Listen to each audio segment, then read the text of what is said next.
السلام علیکم ناظرین، آپ دیکھ رہے ہیں ولاگر اور میں ہوں آپ کا ہوسٹ۔ ناظرین، 14 اگست کو ایک واقعہ پیش آیا جس کے بعد یقیناً پورے پاکستان کی جو نظریں تھیں وہ جھک گئی، اور یہ بات کہی جانے لگی کہ all men are trash, all men are equal, اور آل مین آر بیڈ۔ اور جو محبتی مافیا تھی، جو فیمنزم کے نام پر پاکستان میں بے حیائی کو فروغ دے رہے ہیں، وہ باہر نکلے اور انہوں نے یہ کہا کہ 400 مردوں نے ایک بے گناہ عورت کو ہراساں کیا، جو کہ بظاہر لگ رہا تھا کہ یقیناً یہ غلط ہے، اور واقعی یہ بات غلط تھی کہ 400 مردوں نے ہراساں کیا۔ لیکن یہاں پر سوال یہ اٹھنے لگے کہ کیا گنے گئے تھے کہ 400 ہی مرد تھے؟ کیا سارے مردوں نے ہراساں کیا؟ مختلف طرح کے سوالات کیے گئے۔ اس کے بعد یاسر شامی اور اقرار الحسن بھائی وہاں پر پہنچے اس لڑکی کے پاس اور انہیں سہارا دیا، ان سے معافی مانگی اقرار بھائی نے، اور اقرار الحسن نے یہ بات تک کہی کہ جو بیٹیاں ہوتی ہیں، میں اللہ سے شکر کرتا ہوں اللہ کا کہ اس نے مجھے بیٹی نہیں دی، جس کے بعد انہیں کافی زیادہ اس کا رد عمل سہنا پڑا، لیکن وہ بات گئی اور ختم ہو گئی۔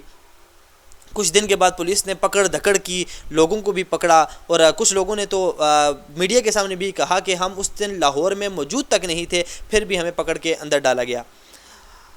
ناظرین، کل ایک اور نیا انکشاف عائشہ نے یہ کیا کہ سانحہ گریٹر اقبال پارک کیس میں نیا موڑ، ہراسانی کا معاملہ بلیک میلنگ کی کارستانی نکلا۔ ٹک ٹاکر عائشہ اکرم نے اپنے ساتھی ریمبو کو واقعے کا ذمہ دار قرار دیا۔ عائشہ اکرم کے مطابق ریمبو نازیبا ویڈیوز کے ذریعے اسے بلیک میل کرتا ہے، ساتھی کے ساتھ مل کر گینگ چلاتا ہے۔ پارک جانے کا پلان بھی ریمبو نے ہی بنایا تھا۔ جو ان کا ساتھی ریمبو تھا،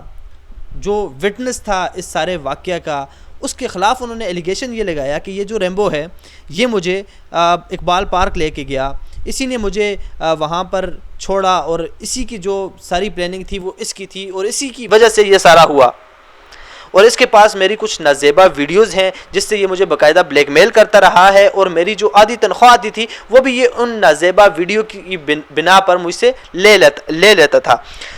ناظرین، اب سوال یہ اٹھتا ہے کہ جو 2% کے لبرلز اٹھ کے یہ بات کہتے تھے کہ پاکستان کے جو مرد ہیں وہ سارے کے سارے ایسے ہیں، اور جنہوں نے پاکستان کا نام پوری دنیا میں بدنام کیا ہے، وہ اب کس منہ سے باہر نکلیں گے؟ وہ اب کیا کہیں گے؟ کیونکہ یہ سارا واقعہ تو ایک سوچی سمجھی سازش کے تحت ہوا ہے، یہ تو اس کے دوست نے سارا واقعہ کیا ہے۔ یقیناً اس سے عائشہ اکرم کو اتنی بڑی سزا ملنی چاہیے، اس کو سزا اتنی زیادہ دینی چاہیے کہ اس نے ایلیگیشن لگایا اور پاکستان کا پوری دنیا میں جو نام تھا وہ بدنام کیا، تاکہ کل کو کوئی مرد یا کوئی عورت جس کی اتنی ہمت نہ ہو کہ وہ پاکستان کے خلاف بات کر سکے، وہ اپنی فیم کے لیے پاکستان کا نام یوز کرے اور پاکستان کے جو نام کو مٹی میں ملائے۔ یقیناً میرے سمیت ہر ایک جو پاکستانی وہ مطالبہ کرتا ہے کہ عائشہ اکرم کو اس کی کڑی سے کڑی سزا دینی چاہیے کہ انہوں نے پاکستان کو پوری دنیا میں بدنام کیا، اور آج وہ آ کر حقیقت یہ بتا رہی ہیں کہ ان کے دوست کی ساری جو کارستانی تھی وہ ان کے دوست کی تھی۔ اس سارے واقعہ کو اقرار الحسن نے کافی زیادہ نوٹ کیا اور کافی زیادہ اس بات کو پروموٹ کیا۔ یقیناً اقرار الحسن ایک بہت بڑے اینکر ہیں، ان کی پورے پاکستان میں عزت ہے، وہ سرعام پروگرام کرتے ہیں جس کی وجہ سے ان کی شہرت میں بے پناہ اضافہ ہوا ہے، لیکن یہاں پہ اقرار الحسن نے تھوڑی سی جلدی کر دی اور بیک گراؤنڈ دیکھے بغیر اپنی فیم کے لیے اور اپنی ریٹنگ کے لیے، یقیناً میں اس کو ریٹنگ ہی کہوں گا، ریٹنگ کے لیے وہ اس کے پاس جا پہنچے اور ایسی باتیں کر دی جو انہیں نہیں کرنی چاہیے تھی، اور وہ آج اس بات پر پچھتا بھی رہے ہوں گے۔ انہوں نے ایک ٹویٹ بھی کیا، انہوں نے ایک فیس بک پر پوسٹ بھی لگائی کہ جو ہوا اسے کسی نے بلایا یا نہیں بلایا، یقیناً اس کو ہراساں کرنا ہم اس کے خلاف تھے اور ختم شد۔ تو میرا اقرار الحسن سے یہ سوال ہے، یقیناً اس کے خلاف ہم سب ہیں، جو ہوا وہ نہیں ہونا چاہیے تھا، لیکن اقرار الحسن صاحب، آپ کو اس بات کی پہلے تحقیق کروانی چاہیے تھی اور اس کے بعد اتنا بڑا بیان دینا چاہیے تھا کہ پاکستان میں جو لڑکیاں ہیں وہ محفوظ نہیں ہیں۔ یقیناً آپ نے غلطی کی ہے، آپ کو قوم سے معافی مانگنی چاہیے۔ جو باتیں آپ نے اس کے پاس بیٹھ کر کہی تھی کہ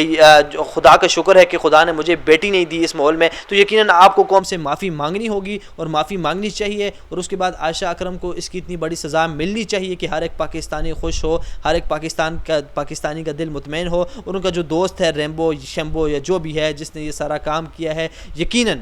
اس کو بھی ایسی سزا ملنی چاہیے۔ اسی کے ساتھ مجھے اجازت دیجیے، اللہ حافظ۔